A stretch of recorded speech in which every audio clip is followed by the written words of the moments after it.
Hi there, and welcome to our new online collections website. First, a note of thanks to the Israeli Foundation and Canadian Heritage. Their generous support has helped to make this major update possible. This new section of our website has many advantages over the old one. If you're familiar with our old site, you'll find that we've added a great deal of new content, including 10,000 objects from the Stewart Museum. Another amazing addition is the many thousands of high-resolution images in the public domain that we've made available here for free downloading. So let's start our quick tour. I should mention first, though, that this is a beta version of the site that we're launching, and a few tweaks and improvements are ongoing.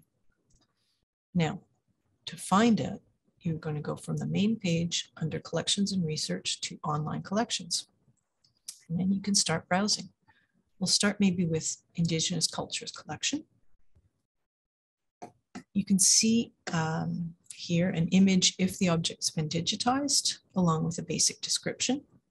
If you click on the object, say an object you like, you can have more information.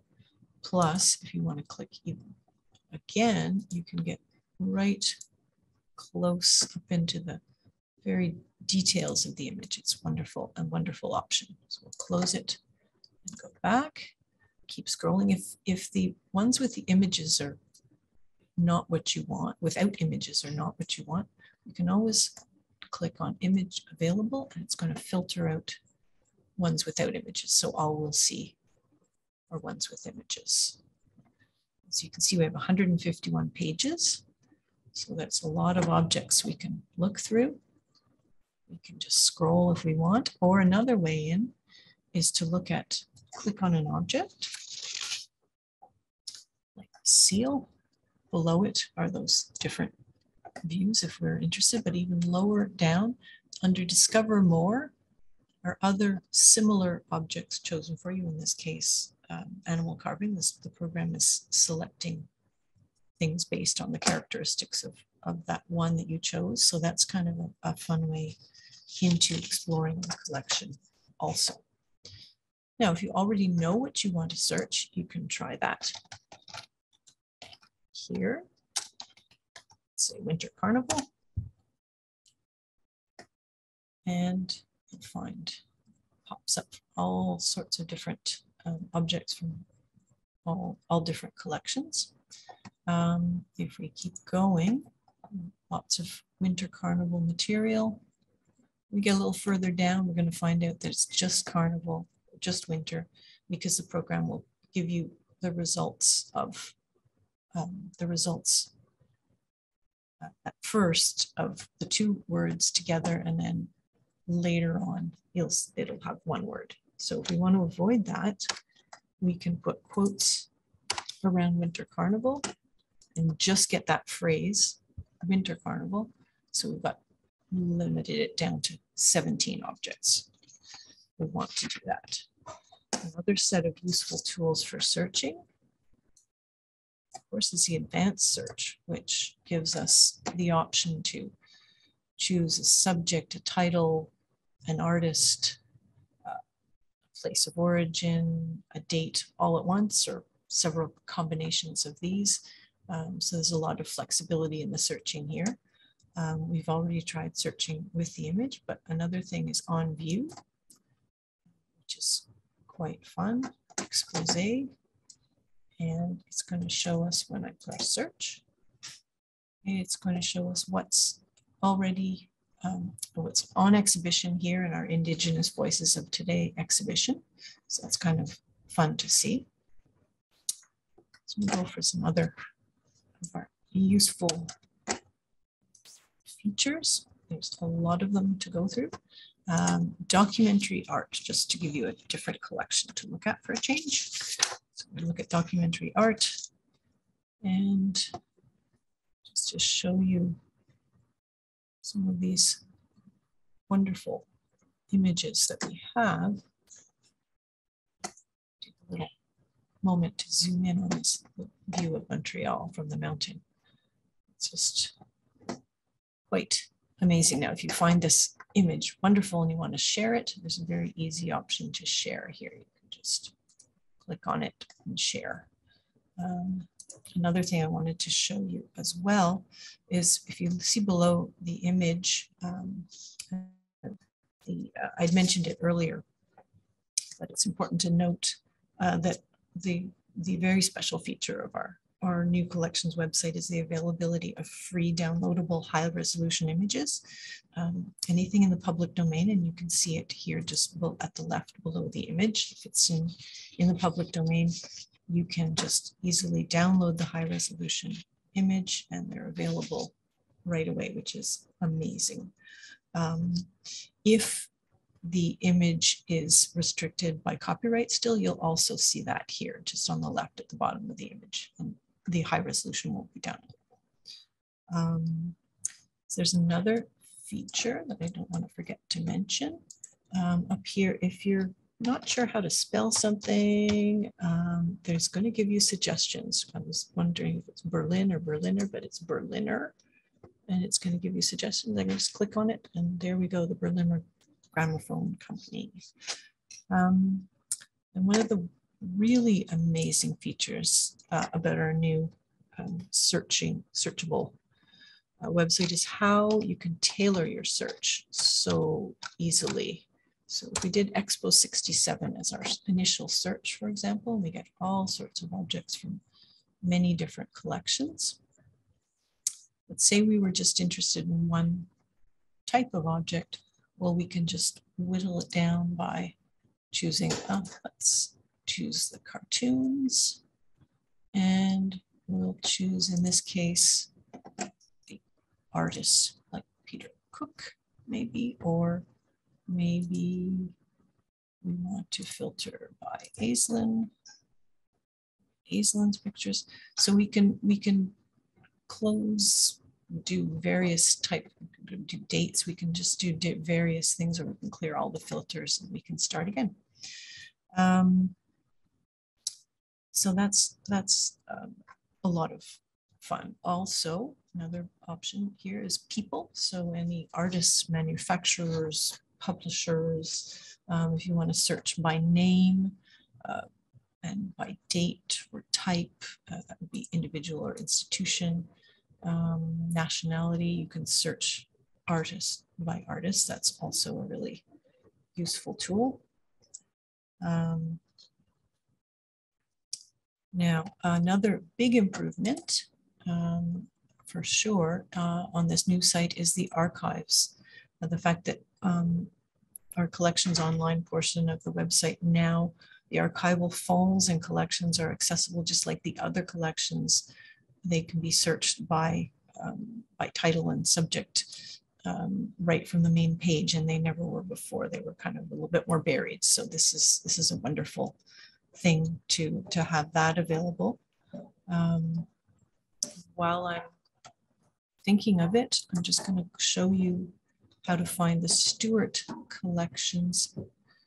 You can click on here and get a quick view of everything we have from the Stewart collection. Maybe we want to do it with all the images that are available, only images that are available. That's kind of fun to see what there are. Back to the archives. I'll just start afresh just to give you a better.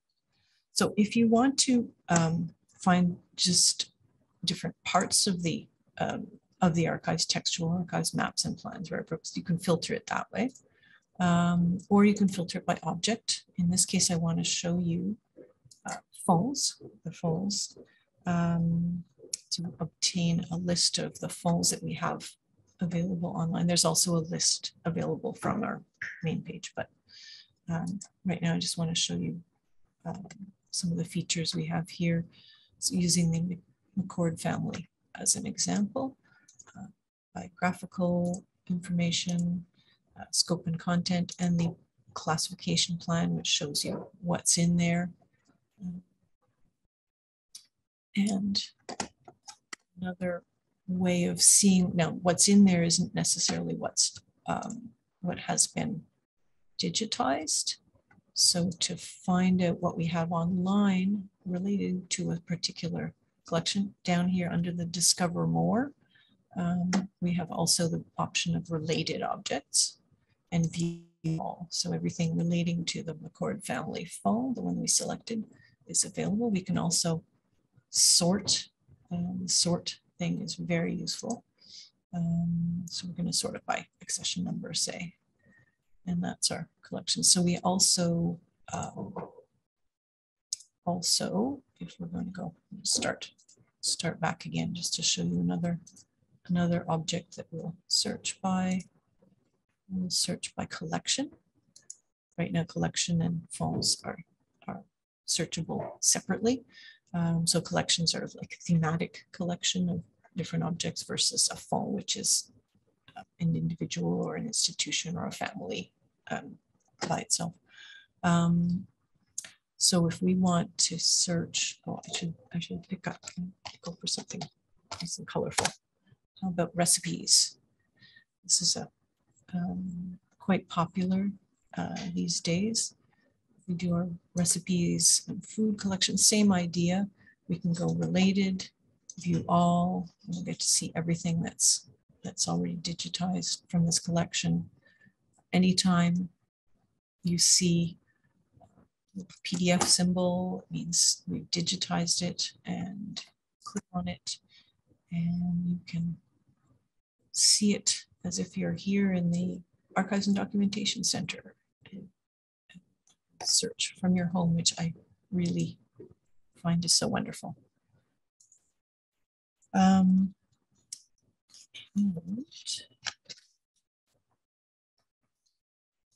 What I also want to do maybe is give you another view of another phone, another collection, excuse me. So just to let you know that not everything has been digitized. In the fashion and textiles collection, we have a good number, 983 objects. Let's show you another colorful page of objects. We have 982 objects, but it's important to note that there are 27,000 garments and accessories in the collection. So our photographs, for example, we have 80,000 online, which is great, but we do have 2 million in our photography collection. So just so you know, not everything is there.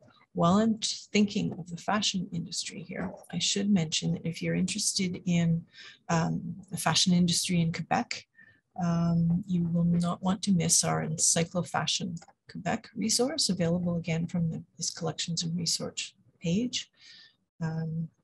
You can browse either by category here on the right, by designer, alphabetically, by date, or you can simply, if you want, put in a designer or company and search it from there, either way. And you'll get wonderful photographs and information and reference information. It's a wonderful, wonderful resource for fashion in Quebec. Another great resource that you won't want to miss is here. You can find it here, our blog. And that is a wonderful resource as well. It gives you our articles here. Will give you multiple perspectives on Montreal's social history, our museum's collections, and lots of behind the scenes access to the staff and people who make everything come together.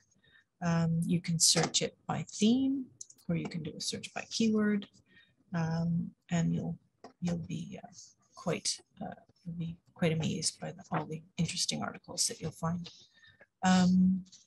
Now, in your searches that you've done, if there's something that hasn't been digitized and you'll want to see it, for example, a photograph or a portion of an archival phone, you can make an appointment here in the Archives and Documentation Center. You can find it via our Collections and Research page.